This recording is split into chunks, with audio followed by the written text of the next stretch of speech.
सुहानी और निशा को सही सलामत हॉस्टल छोड़ने के बाद युवराज ने किसी को कॉल करके सुहानी के कल सुबह तक ना जागने का इंतजाम करने को बोल दिया।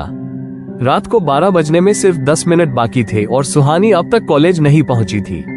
युवराज अकेले उस बरगद के पेड़ के सामने खड़ा था और उस लाल धागे को खोलने के लिए आगे बढ़ रहा था, लेकिन तभी उसके कदम खुद ब खुद रुक गए और उसने अपने सामने हवा में झूलते हुए एक साए को देखा।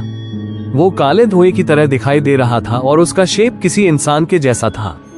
घने अंधेरे के बीच वो साया बहुत भयानक दिखाई दे रहा था। तभी युवराज को उस साए की गुर्राती हुई आवाज सुनाई दी, तुम्हारी इतनी हिम्मत कैसे हुई मुझसे टकराने के बारे में सोचने की। उस साए को अपने सामने देखकर युवराज ने बिना कुछ बोले अपना रास्ता बदल लिया और वो तेजी से उस पेड़ की तरफ बढ़ गया। तभी वो काला साया फिर से पेड़ और युवराज के बीच आकर खड़ा हो गया। तो ये देखकर युवराज ने गुस्से से अपनी मुट्ठी कस ली। तभी उस साये ने फिर से गुर्राते हुए कहा, तुम कितनी भी कोशिश कर लो, इसे मुझसे नहीं बचा सकते। इस बात पर युवराज भी गुस्सा दिखाते हुए बोला, तुम उसकी जान ले चुके हो, अब तो इसे आजाद कर दो।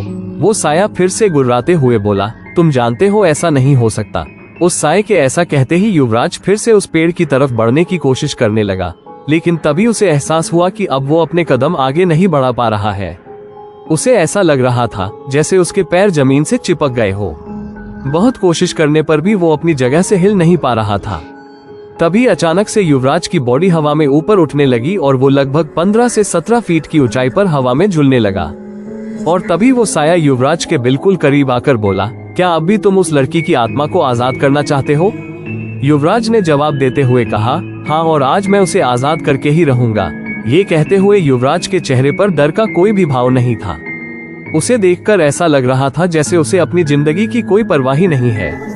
वहीं युवराज के ऐसा कहते ही वो अचानक से तेजी से जमीन पर जा गिरा, क्योंकि उस साये ने युवराज को बहुत जोर से नीचे जमीन पर पटक दिया था। जमीन पर गिरते ही युवराज फौरन उठ गया और फिर से उस पेड़ की तरफ बढ़ने लगा। युवराज की हिम्मत देखकर उस साये का गुस्सा और भी बढ़ गया। तभी चलते चलते युवराज जमीन पर जा गिर और वो साया युवराज को घसीटते हुए पुराने रोड के पास लेकर जाने लगा। युवराज के बहुत कोशिश करने के बाद भी उस साये ने युवराज को वहां से नहीं जाने दिया और उसे अपने साथ पूरी तरह उलझाए रखा। कभी वो युवराज को उठाकर पटक देता तो कभी उसके रास्ते में पेड़ गिराकर उसे रोक लेता। वो युवराज को बस कुछ समय तक वहीं रोककर रखना चाहता था और यही करते हुए काफी समय बीत गया। अगर हमारी वीडियो अच्छी लगी तो लाइक करें और स्टोरी टेलर यूट्यूब चैनल को सब्सक्राइब करें।